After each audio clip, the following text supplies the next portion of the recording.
Mais um Elas Falam Tudo no Ar e hoje eu estou com um convidado multitalentoso.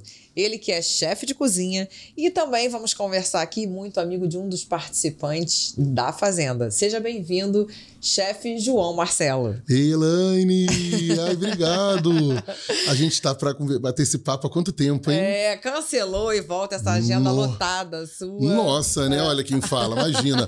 Uma das musas do carnaval, uma das mulheres mais lindas do Rio de Janeiro, falando que a minha agenda é congestionada e a dela, imagina, né? Eu acho que ela já acorda já o dia pensando no mês seguinte, porque tua agenda também é puxada. Tem um tempinho, João, vamos voltar lá atrás. Conta um pouquinho como foi sua primeira memória relacionada à culinária quando criança. Ah, Elaine, eu sou filho de uma merendeira de escola pública. Então, assim, desde criança, eu tô sempre envolvido com a gastronomia de algum jeito. Eu sempre estudei em escola particular, porque eu sempre fui bom aluno, então fazia bolsa. Fazia prova para ganhar bolsa, né? Sim. E aí eu entrava como atleta através da bolsa. Então, a minha mãe foi merendeira residente durante anos de uma escola do município aqui no Rio de Janeiro, Leitão da Cunha, na Tijuca. E a casa era muito humilde. E aí, durante o dia eu ia para a escola e à tarde eu voltava e ficava com a minha mãe entre a cozinha e casa. E a casa. Cozinha e casa. E eu lembro até hoje, quem vai na minha casa, você já esteve por lá, e o pessoal brinca, João, você tem tara por geladeira, não é possível. Porque eu tenho geladeira na sala de jantar, na sala de TV, na piscina, no quarto de hóspede, no escritório. E eu lembro dessa época que a minha geladeira era muito pequenininha. A minha mãe achou uma geladeira no lixo, um frigobar. A gente não tinha geladeira até então. E aí minha mãe pintou com aquela tinta da escola azul, que da escola de município antigamente tinha essa cor. E pediu, a gente morava numa rua na Tijuca que tinha uma oficina no fundo. E ela pediu que o camarada botasse gás para ela nessa geladeira. Então, durante anos, essa foi a minha geladeira em casa. Então, acho que isso foi um gatilho tão grande que hoje que eu posso ter a geladeira... Compra logo mais 5 para eu tenho geladeira em tudo que é lugar em casa. Então, esse foi o primeiro contato com a gastronomia. E hoje eu faço algumas receitas, ou dando aula, ou na televisão, criando alguma coisa, que o pessoal fala, mas onde você aprendeu isso? Não sei, Elaine. Foi por esse período, essa faculdade que eu fiz com a minha mãe, com a dona Márcia, vendo ela cozinhar do dia a dia na escola. Então, eu aprendi com ela, digamos, muito que eu sei da gastronomia. E te digo, eu não queria ir para a área da gastronomia, porque vendo a minha mãe trabalhando como merendeira, salariada, morando numa casa muito humilde, eu só fui descobrir que a minha mãe foi uma profissional de sucesso em duas situações isoladas. Uma, a gente estava dentro do ônibus, e aí, essa minha memória é mais próxima a isso, e assaltaram o ônibus. E, nossa, passa isso, passa aquilo, não tinha celular na época ainda. E aí, quando foram assaltar minha mãe, falaram, não, a tia Márcia não, tia Márcia ninguém mexe, vamos. E aí, todo mundo ficou olhando para a cara da minha mãe. E minha mãe falou assim, olha, vamos descer no próximo ponto, porque podem pensar, inclusive, que eu sou conivente com o assalto. Nossa, e, já que o assaltante me conhecia. Da escola, olha, que tinha muita gratidão pela minha mãe. Então, essa memória me fez... No dia que minha mãe faleceu, eu estive na casa dela em Rio Bonito para poder liberar as coisas dela para doação, enfim, juntar tudo bonitinho. E quando eu olhei a casa dela toda arrumada e eu lembrei dessa situação que eu fiquei rindo sozinho, eu vi o quanto a minha mãe realmente teve sucesso, porque ela fez o que ela mais amava. E pensa você, o quanto a gente estudou pelo simples fato não de querer estudar, mas pelo fato de ir para a escola e ter que comer a merenda da dona Márcia. Você entendeu? Então eu vejo o quanto a minha mãe foi vitoriosa, o quanto a minha mãe teve uma carreira de sucesso e que, infelizmente, a gente não linka porque a gente lida o sucesso com dinheiro. Com dinheiro, né? Como você viu que a sua mãe ainda era um pouco humilde. E a minha chave virou, o meu sucesso começou a vir de uma maneira maior quando eu tive essa clareza, no período que a minha mãe faleceu, e eu comecei a entender que o dinheiro é uma consequência do que a gente faz. Sucesso. E aí minha carreira deslanchou. Quando a minha mãe completou 1 ano de falecida, eu estava dentro do Mais Você estreando no programa da Ana Maria Braga. Minha primeira estreia na Rede Globo foi na Ana Maria Braga no dia que minha mãe completou 1 ano de falecido. Olha que loucura. Já chegou chegando na Globo, né? Putz, nossa. E eu nem percebi isso, porque eu comecei a trabalhar. Eu tinha que estar na Globo às 6 da manhã. Primeiro dia na Globo, o que a gente faz? Madruga na porta da Globo. Conselho pra vocês. Pra não perder o horário, eu cheguei 1h30 da manhã na porta da Globo. Que isso? E o compromisso era às 6? E aí dormi no carro, que eu não consegui dormir, eu e minha assistente. E aí eu fiquei, quando deu 5 da manhã, eu já estava na recepção lá, para embarcar no carrinho e tal, o máximo, né? E aí fiz toda a montagem, estreiei. Ana Maria Braga estava de férias, então estreiei com o André e com a Cissa. E quando terminou, meu celular estava cheio de mensagem. E eu pensando que o pessoal estava só mandando mensagem porque me viram e tal, não. Era o pessoal dizendo que a minha mãe tinha completado 1 ano de falecida e que ela estava ali comigo e dando carinho num dia tão especial que foi a minha estreia, num dia que tecnicamente é muito triste, que foi um dos dias mais felizes, né? Porque eu tinha certeza que, naquele momento, a minha mãe estava realizando um sonho dela. Por ali ela estava. Entendi, energia. E como que foi sua experiência de crescer em Rio Bonito? Eu tive lá até essa semana, viu? Sério? De vez em quando você vai lá visitar Eu morava num lugar chamado Buraco da Gambá. E aí eu cresci em Rio Bonito. Eu tenho uma parte da minha família que tem umas empresas, tem uma vida muito estruturada na cidade. Só que eu sou filho da merendeira. Então, minha mãe era cozinheira, era merendeira, a gente tinha uma vida muito simples. Então, eu usava aquele sapato Vulcabras. Vocês lembram desse sapato? Eu entreguei a idade, né? Qual? Você não é dessa época, não, Elaine? Um sapato chamado Vulcabras, que era um sapato de engraxar preto e que eu tinha que atravessar a estrada, aquela estrada que você vai para a região dos lagos. Quando você chega em Rio Bonito, a minha casa era eu tinha que cortar essa estrada. E não tinha os trajetos que tem hoje, então eu tinha que andar aquilo a pé, aquele asfalto quente, gente, mar quente, que eu dava sorte às vezes de pegar carona na bicicleta do Chiquinho, que era um camarada que vendia doce na praça. Então eu ia de carona com ele, a Zefa, que era minha vizinha aqui, que me criou muito lá, ela falava, cheguei, passa lá e pega, João. E aí, Rio Bonito me traz boas recordações desse período. Eu, no final de semana, quando congestionava o trânsito para a região dos lagos, eu vendia mariola na estrada. Só que a minha mãe faleceu em Rio Bonito, né? Então, desde que minha mãe faleceu, se eu tive em Rio Bonito 2 vezes, tem 10 anos minha mãe de falecida. Foi muito. E uma dessas foi agora, ontem. Mas, porque a cidade me lembra, o hospital me lembra quando eu estive lá para ela, estava internada, e andar pela cidade, e a cidade é pequena, e eu sou muito querido na cidade, então todo mundo me parava, me beijava, e por mais que seja carinho, é um carinho que a gente não quer ter. Mas você entende? Porque que é um carinho que marca a memória da minha mãe. Então, mas eu amo Rio Bonito, e Rio Bonito tem uma coisa que tem uma especiaria, tem um detalhezinho de gastronomia que eu vou falar com você. Já ouviu falar em guando? Você que é toda fitness e come comida assim toda... Guando? Guando é ótimo nutricionalmente falando. Guando é um feijão verde que só tem em Rio Bonito em alguns lugares e que a minha mãe fazia guando com carne seca. Só que tem todo um processo para comer. Gente, quem conhece guando, me diz aí, marca aqui a gente para poder saber se vocês conhecem. E aí você comia com a mão, jogava farinha e fazia bolo com a mão, bolinho.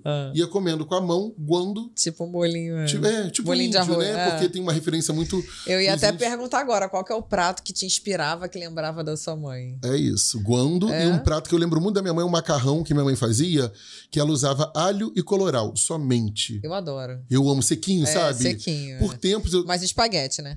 O espaguete. Esses dias eu tava lá na Globo e o pessoal abriu uma marmita pra comer nos bastidores e eu senti o cheiro. Eu falei, gente, tem um macarrão com alho aqui. Quem que fez esse macarrão com alho? Aí veio a menina que ajuda a gente na parte de café e tal. Ela falou assim, chefe, eu trouxe minha quentinha e tal. Eu falei, putz, quanto que você quer nessa quentinha, hein? Porque era o macarrão igual que minha mãe fazia. Eu amo demais. E João Marcelo, em que momento exato da tua vida você decidiu fazer gastronomia? Eu fugi da gastronomia, como eu te falei, né? Só que não adianta. Dom é dom.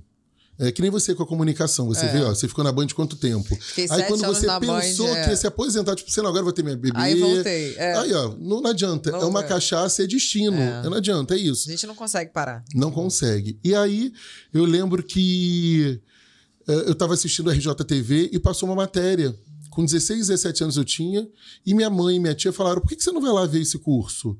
Falei, pelo amor de Deus, gente. Minha mãe aí ralando pra caramba. Não quero. Só que eu fui, me apaixonei, caí na turma, inclusive, que tinha acabado de começar, que passou no programa. E aí eu participei de um concurso, chefe do ano, para um jornal aqui do Rio de Janeiro. E que esse ano eu tive no Rio Gastronomia como um dos chefes convidados. Sim. E eu lembro que, de um lado, isso foi muito bom. O Rio Gastronomia tem 14 anos, eu nunca fui convidado para estar no Rio Gastronomia. E eu nunca fui nem como espectador, sabe? Como, sei lá, vou visitante, nunca fui.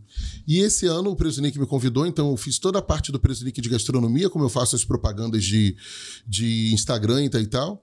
E eu lembro que a gente foi tirar foto oficial.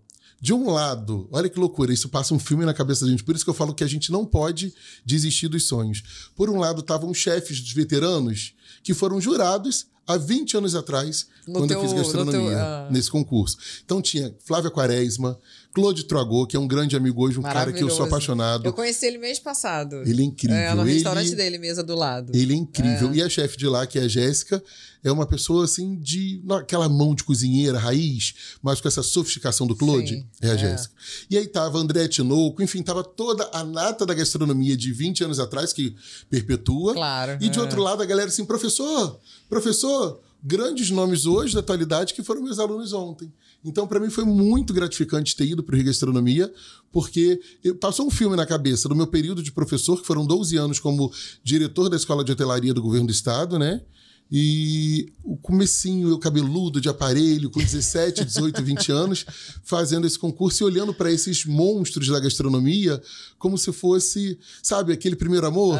E que até hoje, por mais que eu encontre com o Claude é muito amigo do René, por exemplo. René Simões. E por mais que eu encontre com o Claude hoje, a gente já gravou muita coisa juntos, já trabalhamos muito juntos. Por mais que a gente se encontra, eu ainda fico assim, ó. Cara, é o Claude, sabe? Eu senti isso também quando eu conheci ele. E deu os parabéns, ele montou lá meu prato, ele é muito simpático. Ele é maravilhoso. Também. E eu falo pra você, a gente que trabalha com televisão, a gente sabe que é uma fogueira de vaidades. E é difícil você ver quem ajude alguém sem ter alguma coisa em troca. De forma espontânea. E o Claude é um dos poucos caras que eu conheço, se não o único chefe de cozinha que eu conheço, que nunca eu vi o Claude falar isso de alguém. Porque o Claude, por exemplo, ele apresentava programas em qual eu trabalhava na parte da produção, de merchandising, alguma coisa assim, e a gente acompanha tudo. Cara, não tem um profissional da Rede Globo, não tem um profissional de GNT que tenha isso para falar do Claude. O Claude, ele trata todos com muito respeito, e quando você tem brigas internas, o Claude é o primeiro a apaziguar, mas ele faz de uma forma que ele não fica nem de um lado e nem de outro. Ele só mostra o seguinte, não precisa disso. Então eu falo que o Claude é um exemplo a ser seguido, tanto na gastronomia, mas quanto na televisão. O Claude, assim, realmente é um ser muito evoluído, e eu sou muito fã. João Marcelo, você pode descrever a transição para trabalhar em restaurante como Ipiate, Colher de Pau, e quais foram os maiores desafios enfrentados? Então, eu comecei há quase 20 anos atrás no Ipiate, nem tem mais aqui em... Fechou. O de Botafogo fechou há pouco tempo. A Colher de Pau tem. O Colher de Pau tem. E eu lembro que foi meu primeiro lugar como cozinheiro, foi o Colher de Pau, mas eu era estagiário do Ipiate.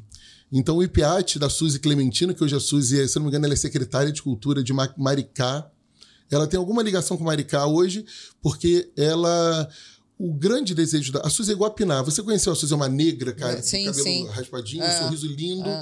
E a Suzy, ela sempre teve uma visão social da gastronomia. Então eu comecei a dar aula com a Suzy, num projeto no Morro Santa Marta. E aí, com toda essa mudança política, a Suzy foi para Maricá e montou um projeto incrível lá que ela utiliza, por exemplo, algumas plantas como base de nhoque, macarrão. Teve uma novela da Globo agora que nós fizemos, que a Cláudia Hanna, ela teve câncer no final e falecia. A personagem, tá, gente? Não, a Cláudia Hanna tá bem e tá viva. É a personagem da Cláudia. A Cláudia Hanna morreu. Não. É a personagem da Cláudia. E ela tinha essa ligação com a natureza. Então, toda a massa que eu servia, ela vinha da Suzy. Então, assim, esse período foi muito de aprendizado para mim. A Suzy realmente foi ela que me colocou na rodinha da gastronomia e foi com ela que me apresentou, sabe? Ela me pegou pela mão e falou, agora aqui, esse mundão daqui é contigo. É contigo. E agora conta um pouquinho como que surgiu a oportunidade de trabalhar na Sadia como chefe executivo. O que te envolveu essa transição? Então, eu fiquei... Assim, é muito doido a carreira da gente... Porque cada hora você tá num lugar também. O chefe de cozinha é basicamente como se fosse você. A gente hoje que trabalha com TV, né? Você é jornalista, mas você ataca de apresentadora, ataca de digital influencer, ataca de atriz se precisar numa série, um convite, alguma coisa. Eu não sei se cantora você ataca. Não, cantora não. Cantora não. Só quando eu bebo todas, aí eu pego o microfone e eu ataco de cantora. Não imagina. A gente já tem Yara Velasco, nem imagina. Elaine Velasco, a gente pode fazer até uma ponte com a Yara, viu? E aí, esse contato todo, essas mudanças de lugares, tudo era meio que simultâneo, sabe? Então, por exemplo, eu estava dando aula para algumas faculdades, alguns cursos, e a Sadia, dentro de um evento que eu fiz, um diretor da Sadia me viu, que foi esse concurso, e me convidaram a fazer parte deles, que eles estavam criando um plano de negócio chamado Food Services. Isso é muito antigo, hoje é muito atual, mas começou lá no comecinho com a Nestlé, com alguns chefes que preparavam os produtos da Nestlé, mas na indústria de alimentos só tinha realmente a Nestlé, não tinha mais outro lugar. E a Sadia montou, e eu lembro que eu pensei que eu tinha sido convidado direto. Quando me ligaram, eu até pensei o seguinte, falei, olha, eu acho que isso é para ser promotor de mercado, para degustar. Olha como que a gente, né? Eu era muito limitado até então nessa questão da gastronomia, mas esse diretor, o Rafael Cunha, já me viu muito além disso. E aí eu comecei com eles, fui fazendo os treinamentos. Eu não sabia falar na câmera, eu não sabia falar no microfone, eu não sabia falar em público. E a Sadia me ensinou tudo que eu sei com essa questão de relacionamento. E aí eu fiquei um bom tempo lá, montamos o food. E você chegou a trabalhar um pouquinho até no marketing, né? Trabalhei, então. É que o food, essa minha parte era linkada ao marketing. E aí quando eu saí, foi quando eu fui pro governo. E aí fiquei durante 10 anos, eu acho, 8 anos no governo, eu não lembro o tempo. Montamos as escolas de hotelaria. Ajudamos a montar Le Cordon Bleu na parte pedagógica. E em 2014, eu estreiei na Rede Globo. Com uma novela, estreiei com o 2014 com Ana Maria Braga e na sequência com uma novela chamada Pega Pega, que a autora é a Cláudia Souto, inclusive que está com a novela das 7, que estreou esse mês na Rede Globo. A Cláudia era a autora. Se passava como se fosse um Copacabana Palace. Tá. Era o Carioca Palace. E aí a gente ajudou na montagem, na parte de cenografia a gente deu uns pitaquinhos, na montagem de comida de cena, no treinamento e coach dos atores. E aí eu lembro que essa novela, ela me proporcionou um presentaço. O primeiro bloco da Ana Maria Braga, metade dele eu apresentei com ela. Eu fazendo comida e ela falando do hotel, e eu tremendo, e o Louro, o querido Louro, que a gente sente uma saudade danada. O Louro, eu tremendo assim, né? Tirando o ovo pochê e o Louro brincando. O ovo do chefe tá tremendo. e tal. Ele era uma figura. Ele era especialíssimo, assim, né? Aquele pensamento rápido e a conexão com a Ana Maria Braga era uma coisa assim de louco. E ele era muito carinhoso, tanto que todo aniversário meu, ele falava, hoje é aniversário do chefe João Marcelo, Ana, vamos mandar um beijo pra ele, o nosso parceiro. Ele sempre levava o Tom, que era o ator que fazia o personagem, né? O Tom era realmente incrível. Faz uma falta danada, viu? João, quando que você descobriu o seu amor pelo ensino e como foi sua primeira experiência como instrutor? Nesse meio tempo com a Seara, com a Sadia. A Seara foi agora, de 5, 6 anos para cá. Eu dei aula no Santa Marta, a Suzy me convidou a um projeto de Furnas, ali a gente teve a primeira turma de formação. E o governador, alguns personagens da política da época viram esse projeto e o convite partiu dali. Então eu comecei a rodar as faculdades no Brasil todo pela Sadia, dando palestras, dando aula, e aí não parei mais. Fui estudando, eu me matriculei em marketing, me matriculei em pedagogia, e aí fui transitando pelas faculdades. Até hoje, por exemplo, aqui na IBMR na Barra, quando tem os alunos, né, quando eles entram, eles fazem umas palestras para apresentar a gastronomia para os alunos. Então eu sempre sou convidado para poder estar com eles lá. A Cris Leite, que é a coordenadora, sempre me chama e tal. Então vira e mexe até hoje. Eu não estou mais no corpo de docentes de nenhuma faculdade, de nenhuma instituição. Mas se quiserem me chamar como professor convidado, me chamem, que eu sinto uma saudade danada. De estar em contato ali com a galera que está entrando. Olha, você vê o Bruno Katz, por exemplo, que hoje é um dos chefes mais bombados do Rio de Janeiro. O Bruno foi meu aluno. E a memória que a gente tem disso, e de ele estar comigo nos eventos, de chegar às vezes atrasado na sala de aula, e o Bruno era bonitão, eu lembro que o Bruno tem um restaurante lá em Ipanema que é incrível, pesquisem aí. Quem não foi, eu acho que vale muito a pena ir. Pode falar o nome. Só botar o Bruno Katz, que ele tem alguns restaurantes, então vocês escolhem aonde vocês querem ir. E o Bruno sempre foi bonitão, ele e o Jacob, que era um amigo dele, são amigos até hoje, e eles chegavam atrasados, trocavam de roupa na porta da minha cozinha. Só que eu não via que eu estava intertido, eu só via a mulherada assim, ó, quando a mulherada, metade estava indo pra janela. Era só pra assistir ele. Eu falei, putz, o Bruno e o Jacob chegaram, porque a mulherada largava a minha aula para poder olhar ele chegando, trocando de roupa. Como que foi ministrar o curso de chefe executivo no Senac em 2008? Cara, esse projeto foi muito desafiador, assim. Eu ainda estava muito no comecinho, eu era muito menino, e isso foi logo depois que a gente fez esse projeto que eu falei com você, e foram, acho, 8 anos de Senac. Foi realmente uma escola incrível, tanto que eu encontrei com todo mundo agora no Rio Gastronomia. Eu tenho grandes memórias e falo sempre para os coordenadores lá quando eu encontro, me chama para eu dar uma aulinha, mesmo que seja só uma aula como professor convidado, porque A gente não tem agenda para pegar turma hoje, né? Você imagina, se eu for pegar uma turma, não eu vou ter que dar aula pelo menos 2 vezes na semana e cada semana a gente está num lugar diferente. Esse mês que passou, só para você ter uma noção, foi Cuiabá, Fortaleza, São Paulo, que eu moro aqui, moro em São Paulo. Eu tive em Campinas, Rio Grande do Sul. Isso tudo em um mês? Teve um dia que eu saí do Rio, fui para São Paulo, de São Paulo fui para Belo Horizonte. No mesmo dia, e dormi em Belo Horizonte. Aí trabalhei. Fui para Brasília, de Brasília... E até esse avião que a gente teve esse acidente há pouco tempo, eu tinha voltado de Cuiabá e eu estava em Guarulhos, pegando para São José dos Campos. Ai, que loucura. E era um avião desse mesmo lugar e tal. E quase que eu não quis ficar no avião, porque o avião por dentro estava todo destruído. Todo quebrado, os bancos quebrados. E aí, só que a gente com compromisso de chegar, eu botei 3 gotinhas de Rivotril e lambi e fui embora. E graças a Deus nada resolveu. Mas uma semana... Eu ia perguntar isso agora, nessa correria de vida, como que é teu sono? Uma semana depois, 2 semanas depois, infelizmente teve um acidente. Eu quase tive um treco vendo aquilo. Como que é teu sono, amigo? Eu vou te falar que eu durmo 4, 5... Não, eu não tomo remédio para dormir. Eu tenho um médico, o Dr. Álvaro, que é incrível. Dr. Álvaro, um beijo. Dr. Álvaro cuida muito bem de mim. Eu emagreci 30 quilos, inclusive, nessa brincadeira, porque na pandemia... Quando chegou aqui todo bonitão, na pandemia eu engordei 30 quilos. Você teve no meu aniversário, lá no Recreio, quando eu morava lá, ainda eu tava começando a ficar gordinho. E aí, depois daquilo, eu cheguei a quase 140 e tantos quilos. E hoje eu tô com 107. Emagreci até mais até.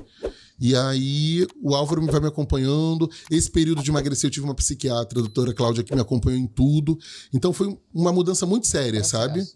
E graças a Deus hoje eu não tô diabético, eu já não tô com uma obesidade que eu tinha, eu já não tenho problema de gordura no sangue, essas coisinhas que eu só tô ainda com uma barriguinha, mas que a gente tá cada vez mais fazendo para tirar. Mas isso tudo corrobora para que o meu sono, por menor que seja, Gilson, quando sair da fazenda, vai te ajudar. O Gilson fala que eu ronco.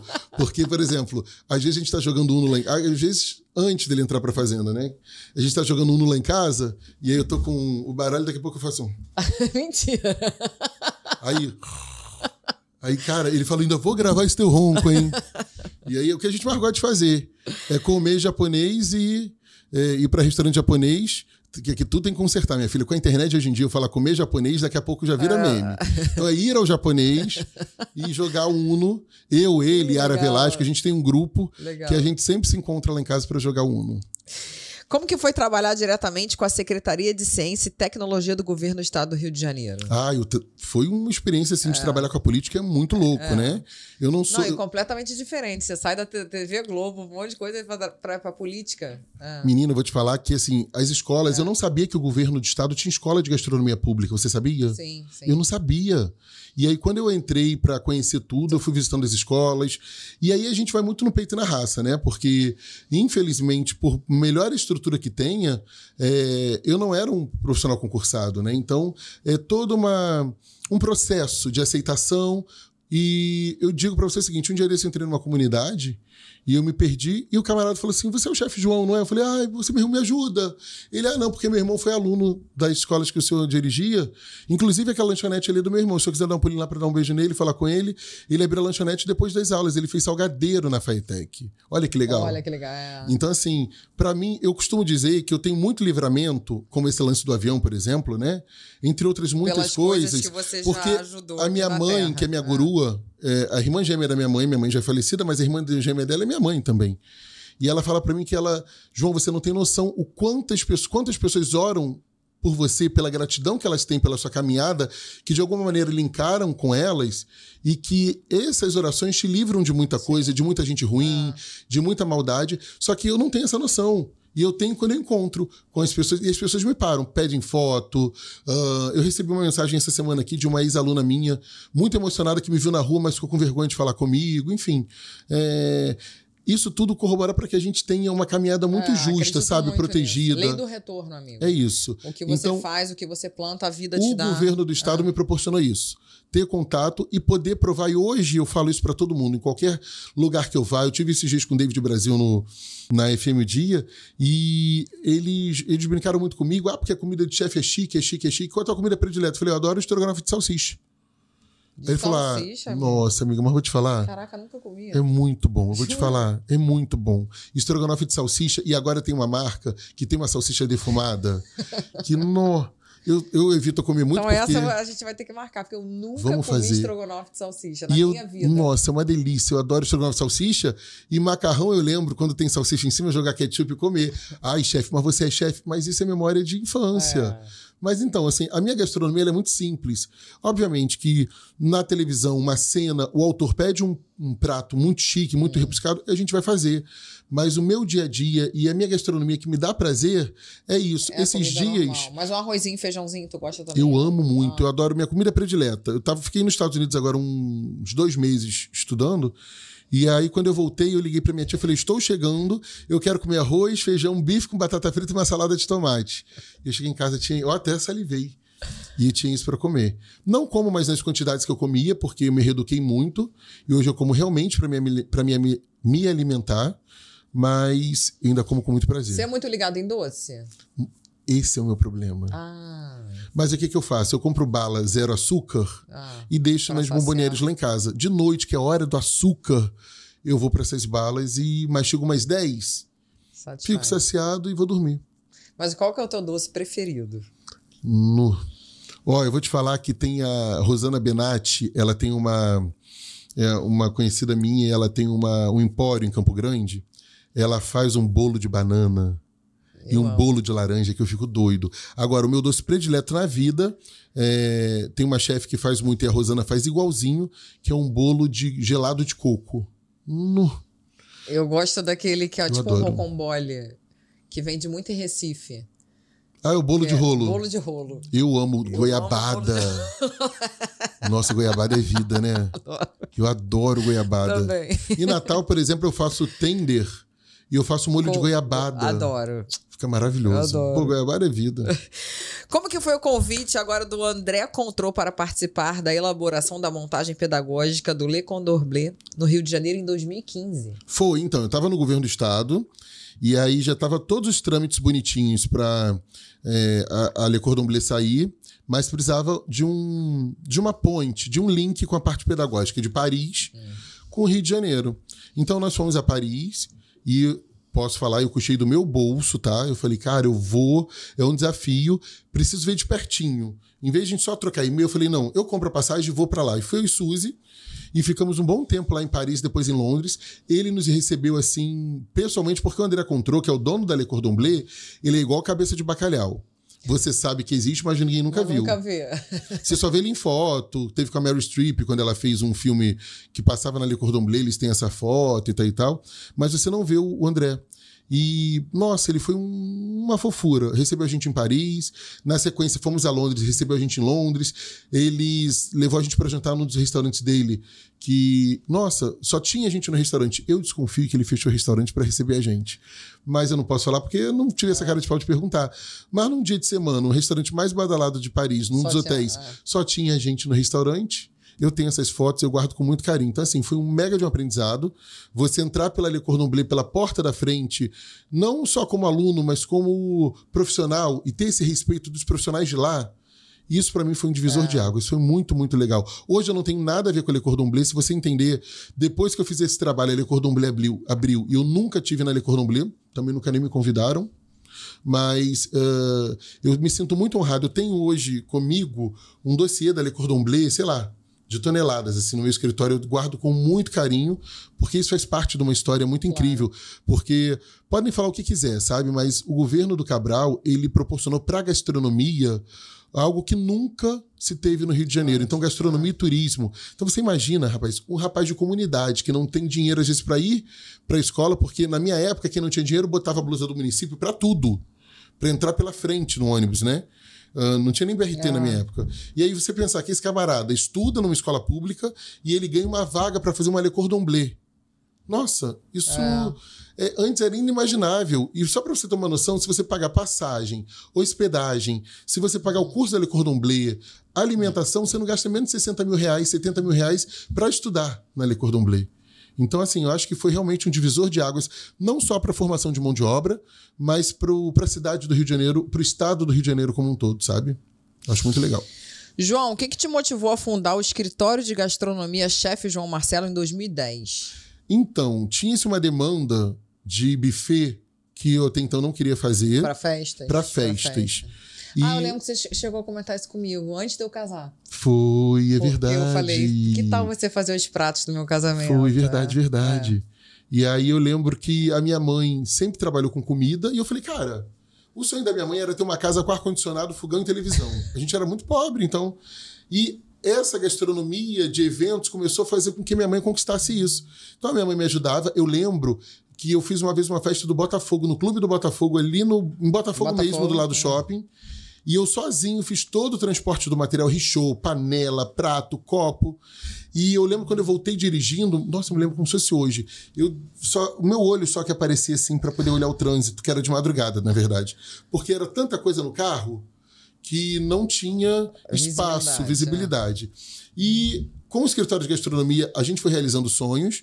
Até a GNT, quando a minha mãe faleceu, fez uma homenagem no Santa Ajuda para minha mãe. Então a gente pegou o quarto, que lá em casa a gente morava ali no Engenho Novo, Grajaú, na divisa. E o primeiro quarto era meu, o segundo quarto da minha tia Marlúcia e o terceiro quarto da minha mãe. E como a gente comprava muitas coisas para buffet, a gente... saía tocando dentro de casa. A gente saía tocando. Então, teve um dia que minha mãe tirou a cama dela e minha mãe dormia no colchonete no chão e panela de um lado, prato do outro. E daí, assim, foi por muitos anos. E eu lembro que a Micaela, um beijo pra Micaela Góes, que foi da GNT do Santa Ajuda. A Micaela foi lá em casa fazer uma homenagem pra minha mãe e montou o acervo de gastronomia do chefe João Marcelo. Então começou aí, com essa história da minha mãe. E aí o escritório de gastronomia começou a ampliar o seu leque de atuação. Então, o escritório de gastronomia já atua nas emissoras de TV, em especial na Rede Globo. O escritório de gastronomia atua nas palestras que eu dou Brasil afora. E, então, tem cada setor, lequezinho, cada nicho dentro do escritório de gastronomia. Mas vocês chegaram a pegar eventos também? Muitos. Para você ter uma noção, deixa eu ver. Eu fiz casamento... eu lembro que... Mas eu não fiz pelo meu buffet, pelo escritório de gastronomia. Eu fiz como chefe. O da irmã da Juliana Paz, eu cozinhei lá. Casamento ela acho que já se separou e casou de novo. Mas tudo bem, mas eu tava lá no casamento, no primeiro. No primeiro. Ou no segundo, eu também não lembro. Já casei e posso ir pro segundo. Meu primeiro já separei. Pronto, então próximo eu vou... isso não foi praga minha, tá, gente? Ela separou. Tudo bem que não teve comida minha no casamento dela, né? Mas não foi praga minha, eu juro. Eu fiz o noivado da Camila Queiroz e do Kleber Toledo. E aí fiz o aniversário deles, inclusive juntos, que foi um festão. Enfim, a gente tem bastante coisa por aí, mas aí segue buffet, consultoria, atuação do chefe João Marcelo, tudo dentro do escritório de gastronomia. E é bacana que o pessoal vê que não tem uma limitação, sabe? O pessoal que faz gastronomia tem que entender que não tem só um caminho a seguir. Às vezes você entende que a cozinha, você fica muito limitado às paredes da cozinha. O céu é o limite, tem muita coisa para fazer, tem muito lugar para atuar que a gente não tem noção ainda que você pode faturar nesse lugar e conquistar os seus sonhos através dessa atuação, entendeu? E atualmente, quais são os principais serviços oferecidos? Então, eu continuo com os eventos, então eu faço muito evento corporativo, inclusive agora, por exemplo, acho que semana que vem, lembra da La Fruteria que tinha perto da sua casa? Sim. Fechou, e eles se reabriram agora pelo Presunic. Então, eles têm agora dentro do Presunic o núcleo La Fruteria. Sim, E eu não é merchan, não, gente. Só tô comentando pra... a Carol acabou de mandar mensagem, que é a dona, falando, chefe, vamos fazer o buffet de inauguração da loja tal? Acho que Jardim Oceânico. Então, eu continuo fazendo os buffets, eu faço as feiras, Brasil afora, supermercadistas, stands e tal. Faço casamento, 15 anos. Hoje só tem a diferença de ter a presença do chefe João ou não ter. Mesmo o cardápio sendo meu, mas a minha equipe ela é muito... Tem comida que a minha equipe faz que eu fico na dúvida se fui eu ou se foi a minha equipe que fez, sabe? Então, hoje só tem essa diferença. Assim, como a minha agenda está muito mais apertada, quando o cliente fala, eu quero que o chefe esteja, aí a gente faz uma contratação específica de acordo com a data. E aí, paralelo a isso, você tem os treinamentos que eu dou, as palestras que eu dou para os RHs do Brasil afora e a parte de emissora, que a gente tem todo esse trabalho, por exemplo, na Rede Globo, e uma parte que, para mim, foi uma surpresa, E eu sou muito grato à Cris, da Jump. Lembra da Cris, não lembra? Que era da agência que cuidava dos merchants do Renê, do Edilson um tempo e tal. A Cris que falou assim, João, você é a cara do Instagram. E o Instagram não era bombado assim como é hoje, não. Ela que criou o meu Instagram, ela que me obrigou a postar algumas coisas, e hoje eu tô com... Eu lembro quando roubaram o meu Instagram, há 3 anos atrás, eu tava com 200 e tantos mil. Roubaram e pediram, inclusive, tipo sequestro mesmo. Quero tanto para devolver. E aí eu deixei para lá. E hoje meu Instagram é João Marcelo mesmo, meu nome próprio. Começamos de novo, eu tô com 80 e pouquinhos mil seguidores. E hoje eu tenho parte da minha renda do escritório de gastronomia vem do meu @João Marcelo, das publicidades e das atuações que eu faço dentro do Instagram. Você já teve alguma experiência negativa de alguma comida que você fez para algum ator que você possa comentar aí dos bastidores? Eu já tive. Eu só tive uma que me lembra muito. Ele não gostou da tua comida? Eu tive uma situação muito chata, que eu era apaixonado por uma atriz e que eu via todas as novelas dela desde criança. E se você botar a cena agora, eu sei de cor a fala dessa atriz. De tanto que eu amava as novelas dela e ela por especial. E aí eu peguei o roteiro e tal, e cheguei na Globo e tô olhando, Fulana vai estar aqui hoje? Eu já comecei a me entender todo, né? Tá bom. Eu falei, gente, será que ela é bacana? Eu pensando, eu não vou perguntar isso internamente. E aí chegou a atriz. E durante a montagem, todo mundo se reportava a mim. João, chefe, não. Então eu acho que ela pensou que eu era um diretor, inclusive, alguma coisa assim. E aí, quando o diretor apareceu em cena, ele falou, oi, fulana, esse daqui é o chefe João Marcelo que tá cuidando da gastronomia. Ela é o cozinheiro? Tu já ficou... E não virou a cadeira pra mim. Ela ficou de costas pra mim. Ela não falava mais comigo ali no olho. Ela virou de costas literalmente pra mim. E tu adorava ela? Aquela hora eu matei todas as Helenas que ela fez na vida. Manuel Carlos, você que me desculpe. Mas toda a Helena que essa senhora fez.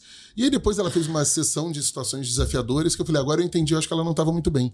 Mas aquele dia, eu cheguei a chorar, eu fui pro banheiro chorar, você acredita? Eu fiquei muito mal, gente. E eu lembro de essa foi uma situação que me marcou. E eu lembro de uma atriz, eu sempre faço uma anamnese dos atores. Então, por exemplo, Tony Ramos, eu sei que o Tony gosta de comer ou não gosta. Se ele tem alguma intolerância. Tata Werneck, por exemplo, não come farinha de trigo, não come leite. A gente tem alguns atores que são diabéticos, ainda mais os mais antigos, eles têm sempre alguma restrição. E aí eu tenho isso tudo anotado. E teve uma que me falou uma coisa que ela gostava muito de comer. Então tá bom. Então toda a cena dela, ela falava, isso, até o final da novela, você botar isso em cena pra mim, tá bom. Tá bom. E aí nessa novela eu viajei e a minha equipe estava montando, e ela não me viu em cena. Eu acho que ela implicou achando que era outra pessoa, talvez, que pudesse estar lá. E era um cuscuz marroquino.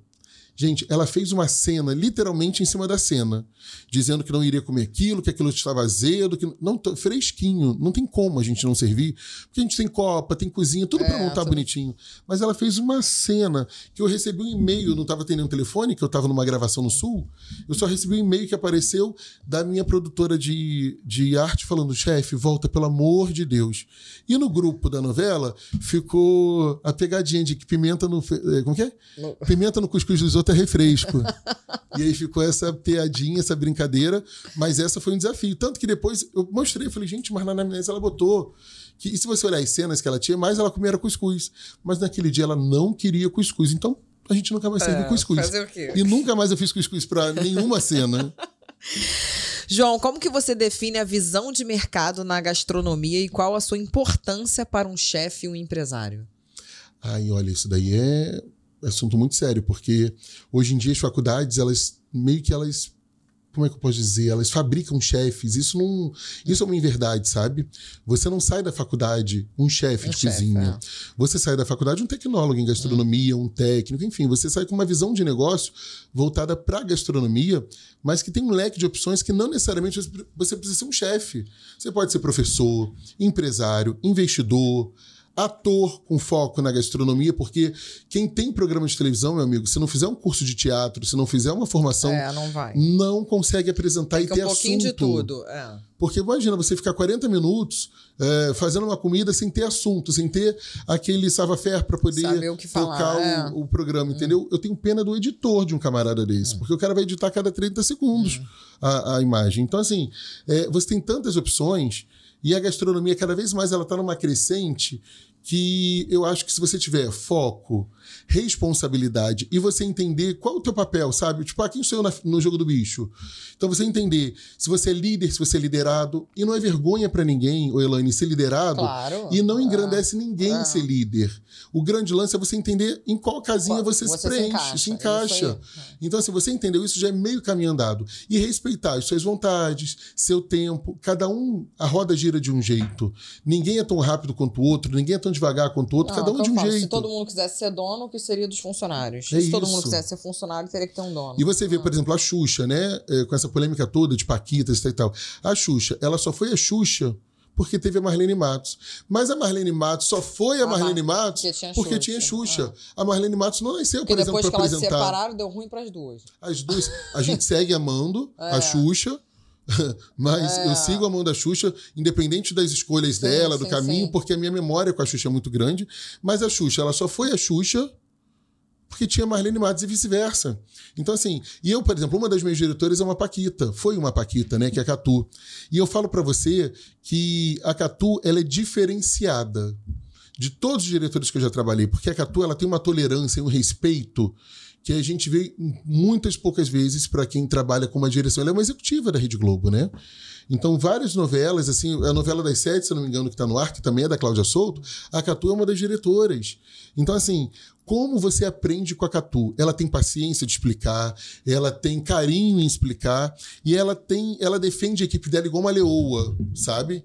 Então, eu acho que isso vem de um período de vivência muito grande, não só com a Xuxa, com a Marlene, mas com toda essa estrutura que se foi criada dentro de um princípio. Quem é líder e quem é liderado. É igual as Paquitas dentro. Você vê que todas são artistas, mas você vê que tem a Paquita que é líder, ela lidera a equipe, ela lidera as meninas, ela lidera os contratos, e tem as meninas que são as lideradas, que elas seguem o direcionamento das suas lideradas, entendeu? Das suas líderes, no caso.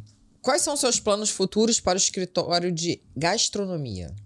Eu quero muito estar num programa de TV. Me falta ser jurado de um programa. Eu tenho muita vontade de estar como um jurado de um programa. E mais do que isso, eu tinha muita vontade... Eu tenho um projeto que é andar pelo Brasil. Lembra que a Regina Casé fazia? Adorava. Ela visitava as árvores, visitava as cozinhas. Eu tenho vontade de visitar o Brasil inteiro, conhecendo as merendeiras. Porque a merendeira, ela é merendeira dentro da escola. Mas quando ela sai da escola, o que ela cozinha em casa? Então, regionalmente, cada uma tem um perfil. Pô, que legal essa ideia. Não é legal? Eu sou filho de uma merendeira. Então, assim, eu posso te dizer o que minha mãe fazia pra mim, como o macarrão que eu te falei. Mas você imagina, a merendeira do Sul, lá de Porto Alegre, é diferente, por exemplo, a de Florianópolis, que é muito diferente da de Recife, que lá em Heriotaba, lá no interior do Ceará, é uma outra forma de lidar com a comida. Tá aí, amigo. Por que você não faz um programa desse? Então, por favor, aí, ó, SBT, Rede Globo, Band, fica nelas. A gente tá à disposição, viu? E quais são os maiores desafios que a indústria gastronômica enfrenta hoje? E como que você acredita que eles podem ser superados, João? Olha, eu vou te falar que depois da pandemia, o maior desafio foi a pandemia. E entender, você pode ver que a pandemia foi muita oportunidade de crescimento para muitas empresas. Muitas fecharam, mas muitas cresceram de forma assim gigantesca. Por quê? Porque o camarada que entendia que era uma oportunidade de atuação, ele investiu e ele começou a se atualizar no meio do caminho. Tem um exemplo de algumas empresas aqui que você vê hoje, restaurante, você vê a linha do pessoal do Nino Cutina, que tem em Ipanema, Nino Cutina, Damarino, Julieta, que é em São Paulo, a parte de carnes. Então, assim, hoje eles começaram a fazer um corporativo tão robusto que hoje eles dominam o mercado da gastronomia, por exemplo. Mas tem empresas que, se você entender o protocolo que eles têm, é absurdo. Tanto nas fichas técnicas quanto na finalização. Só que tem empresa que não, que continua numa informalidade de gestão. Então, essa galera que não sabe o que está colocando no prato, que não entende que é por porção, o valor que cada garçom tem, que cada pessoa que está na equipe ali somando tem, esse pessoal nada e morre na praia. Então, a gente tem que ter essa atualização e, mais do que isso, ter essa empatia dentro da gastronomia, porque gastronomia é doação. Ninguém abre restaurante por filantropia, mas a gente abre restaurante por amor, na maioria das vezes. Então é muito legal você manter em toda a caminhada sua a paixão no servir, a paixão no atendimento, que é o que mais deixa a desejar. E aí você vai perdendo situações, vai perdendo venda, deixa de vender. Ah, mas é só um cafezinho. Multiplica um cafezinho por tantos clientes, por tantos dias, por tantos anos. É um faturamento grande, entendeu? Como que você lida com as mudanças e tendências do mercado gastronômico? E como que você adapta o seu trabalho a isso? Então, a gente tem hoje uns lugares de atualização, tipo as feiras de gastronomia no mundo inteiro. Por exemplo, agora em Chicago está rolando uma feira que o pessoal, inclusive do Grupo Rão, eu acho que é o grupo que mais investe, é o que mais cresce e é o que mais investe em atualização. É o que eu falo, se você não se atualizar, você não cresce. O Grupo Rão, nossa, eles têm uma dimensão hoje... De produtos. Absurda. O pessoal do Brownie do Luiz agora foi vendido, né? Para o grupo da Chinesinho. Então você imagina... Então você imagina como não é só ter o dinheiro para investir, mas é ter mão de obra que ajude aquilo dali, caminhar com a nova gestão e com a nova cultura da empresa que adquiriu. E tu acha que a tendência é essa? Os pequenos, igual você falou do Brownie, o grandão vai lá e compra? O Brownie do Luiz não ficou tão pequeno assim, não. Ele cresceu bem até. Mas eu acredito nisso. O povo quer... A gente quer consumir história. O Brownie do Luiz tem o quê? Além de um brownie incrível, para mim não é um dos melhores, mas é bom. Entrega o que compromete, entrega o que promete, mas o que ele tem é história. Tem uma brownieria que começou em Niterói que eles entregam história. Você vê toda essa estrutura dos restaurantes, por exemplo, a Parmê. A Parmê, o auge da Parmê foi quando ela entregava o quê? História. Quando tinha competição, Parmê e La Mole. Caramba. Porque o La Mole, eu lembro quando eu era criança, a gente só ia pro La Mole quando era a minha avó que tinha dinheiro, sabe? A minha avó que tinha a melhor aposentadoria, fazia algum evento, a gente ia pro La Mole. Mas para quem tinha uma situação menor, era o almoço na Parmê. Mas essa memória e essa concorrência faz com que as duas contem história. Então, a gente consome história, sabe? Ninguém compra alguma coisa só por comprar. Você tá no carro, aí você... Um dia desse, eu não costumo dar dinheiro para ninguém, eu costumo comprar alguma coisa. No sinal, né? Cara, mas teve um dia desse que o cara mandou uma da sogra dele, que ele tava vendendo a bala porque ele queria deixar a sogra bem para poder deixar a sogra de lado. Eu não lembro qual era o contexto, mas era a sogra. E aquela história contada e aquele sorriso dele, eu falei, abri, comprei a bala, dei R$20, a bala acho que era 2. Ele faturou comigo naquele momento. Mas por quê? Porque ele contou uma história ali, entendeu? Nossa, e eu tô aqui no teu podcast contando. Essa semana eu dei pra um flautista, eu nunca gosto de dar também, eu sempre compro. É amendoim, paçoca, porque, o cara tá trabalhando, tá ali um sol do caramba no Rio de Janeiro de 40 graus, eu compro. É loucura. Mas essa semana parei no sinal, tava um cara arrebentando na flauta. Eu falei assim, vou até baixar o vidro, meu carro blindado, aí dei R$10 pra ele. Quer ver como a gente aprende muito na vida? Eu estava até com a Yara Velasco conversando esses dias e ela estava com o Gilson em São Paulo, antes do Gilson entrar para a Fazenda, né? E o Gilson, a gente é muito... Eu costumo dizer que aves da mesma espécie tendem a andar com aves da mesma espécie.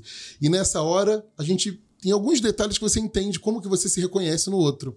Eu faço as coisas muito eu sem ninguém saber, sabe? Então, por exemplo, eu vi que uma pessoa precisava de um celular para trabalhar um dia desses. Vou deixar mais claro, eu sempre faço compras no mercado específico. E aí tem uma pessoa que trabalha naquelas lojas em torno, numa das lanchonetes, e teve um dia que ela tinha comprado o celular toda feliz, porque ela ia começar a trabalhar com o celular também. Chego 2 dias depois do mercado, tá ela com uma cara triste. Falei, o que foi, criatura? Roubaram o celular dela no BRT. E ela comprou em 12 vezes. Nossa. Então você imagina, para quem é assalariado, comprar em 12 vezes, ter que comprar um outro, é um desafio. E eu não nado no dinheiro, não. Mas eu falei, quanto que ficou essa parcela, criatura?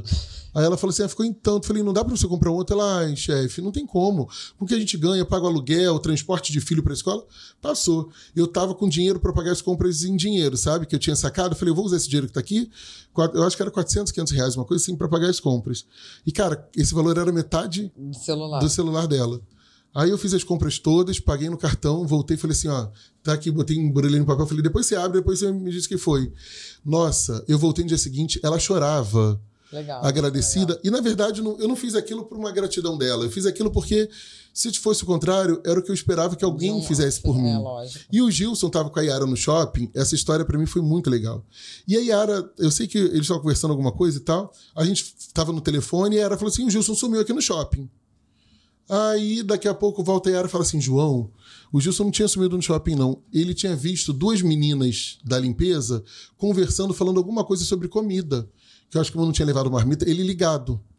Eu sei que ele foi lá quietinho, comprou o negócio para as meninas, levou num canto e Taytayara falou assim, cara, é por esse cara que a gente se apaixona.